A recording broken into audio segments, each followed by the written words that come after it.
Shalom, brothers and sisters. I've come on here to share with you a revelation I've had about a quote in the Gospel of Matthew. I'll read it to you now. It's Matthew 23:39. Yahushua speaking. It says, "For I say unto you, ye shall not see me henceforth, till ye shall say, Blessed is he that cometh in the name of the Lord." Now, it's kind of a funny story. When I was a young girl, I remember reading this, and of course I really wanted Yeshua to come back.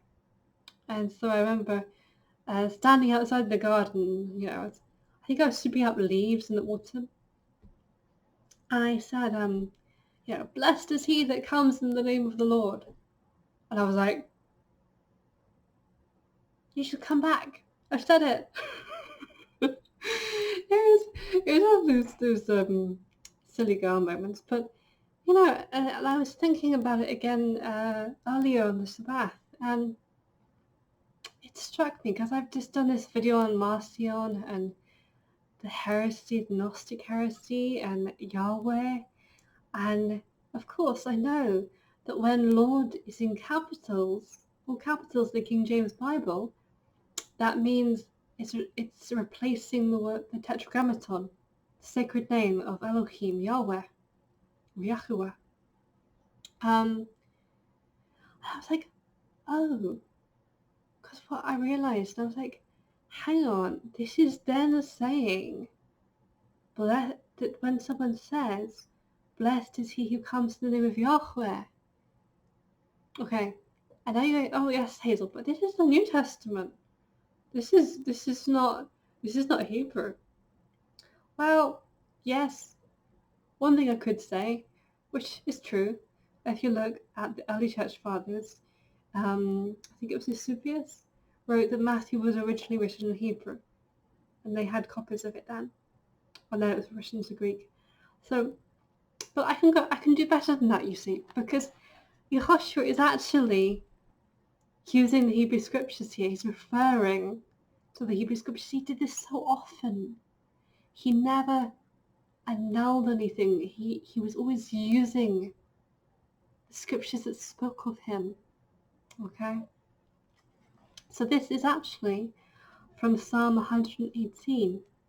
I read from verse 25. It says, "Save now, I beseech thee, O Yahweh. O Yahweh, I beseech thee, send now prosperity. Blessed be he that cometh in the name of Yahweh. We have blessed you out of the house of Yahweh." And I'll stop there. And I'll continue in a minute because it's really awesome. In fact, I think I'll continue now. So the verse 27 I left off, it says, "Elohim is Yahweh, which hath showed us light. Bind the sacrifice with cords, even unto the horns of the altar. Thou art Elohai, and I will praise thee. Thou art Elohai, and I will exalt thee. O give thanks unto Yahweh, for he is good, for his mercy endureth forever." How do? So you see, there is an undeniable link between the name Lord and Yahweh. So what he is saying is, when you say, "Blessed is he who comes in the name of Yahweh, the God of Israel, the God of Jacob, the God of Abraham, the God of the creation, the God of Isaac," when you accept him, and when you are happy when someone comes to you teaching him, then I will come back. That makes a bit more sense, doesn't it?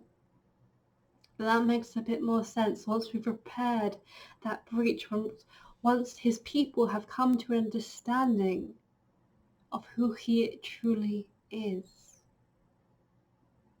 and who he represents. You see, this is what it means. This is what it means. I am convinced this is a revelation for me, especially considering that moment of my childhood. This is what it means. It means when his people turn,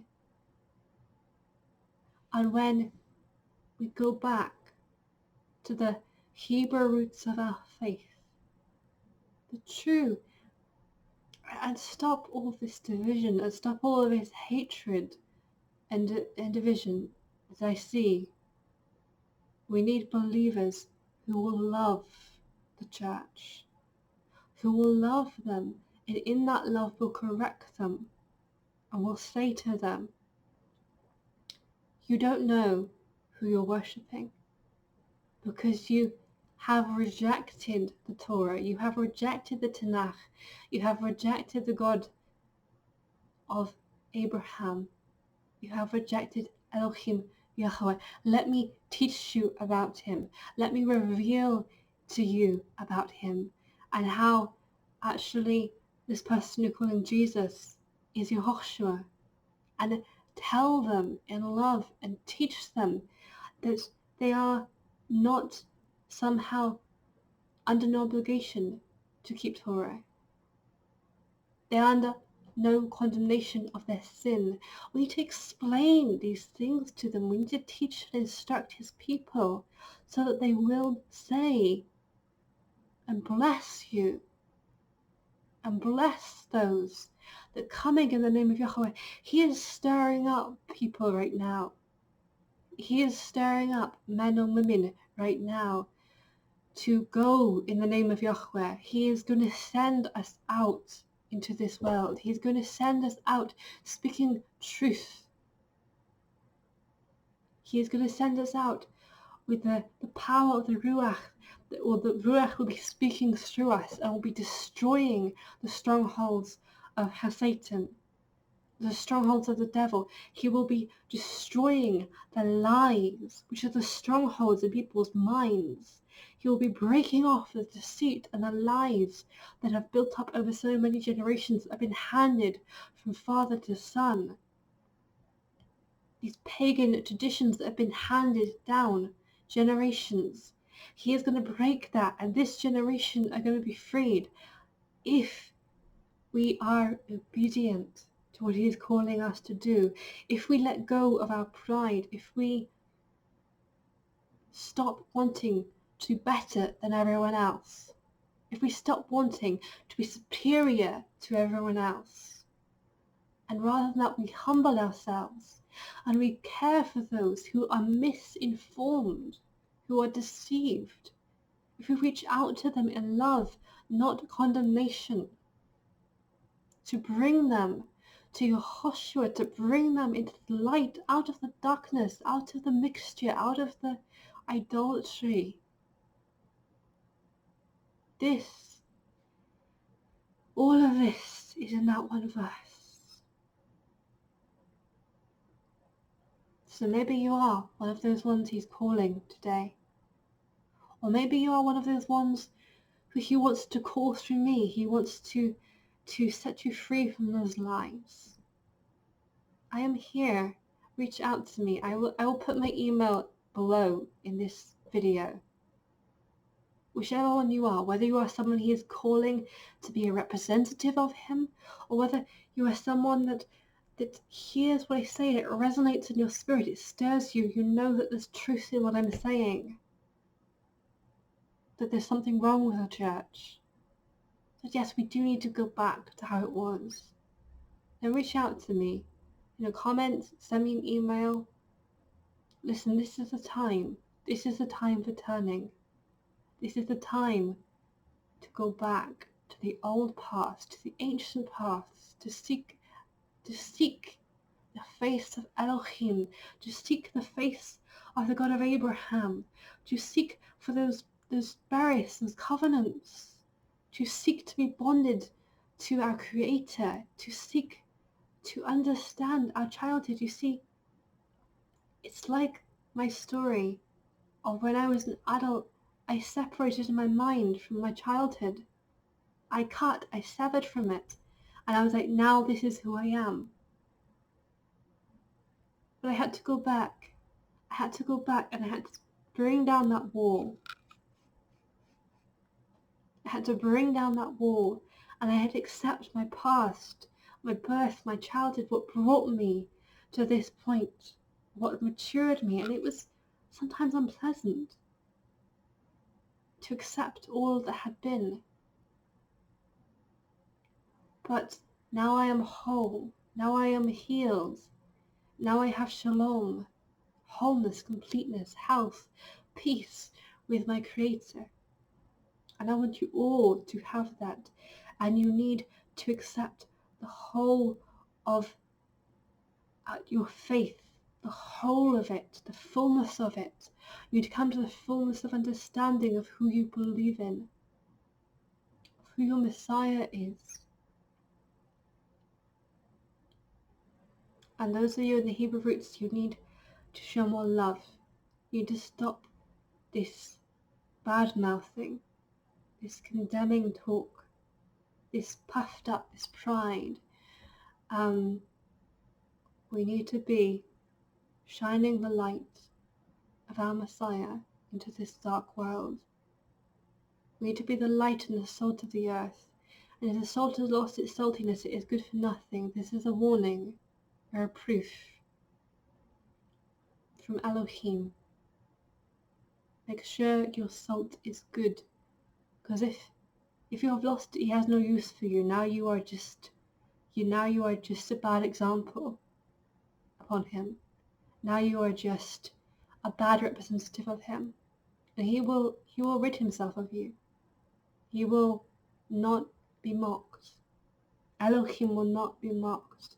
If you are bringing mocking upon his name, if you're bringing blasphemy upon his name, if you're bringing the slander of Satan on his name, like that example that David did when he took the wife of Uriah through adultery, through murder. He brought his slander against the name of Elohim because he was following him, he was worshipping, and what he had done. Your actions, you have to watch your actions, your words, because you will be held more responsible than someone that doesn't believe, than someone that doesn't have the truth.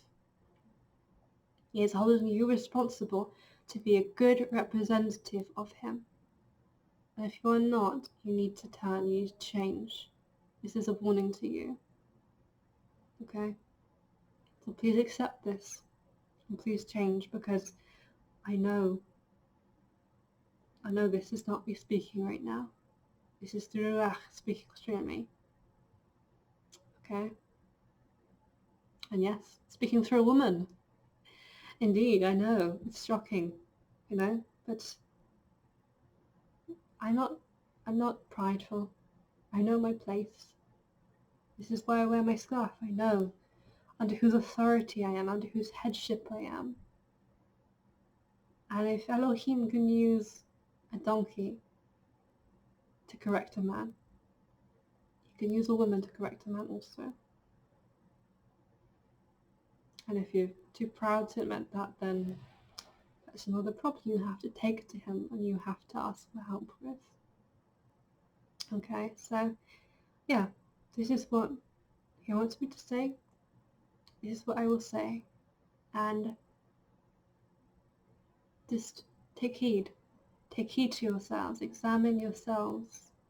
It is really important that we are good representatives. We all want Yahushua to come back. So we need people to say, blessed is he that comes in the name of Yahweh. You have to be a blessing upon the people. You have to be someone who the people will go, hang on, this person has something I don't see in the church.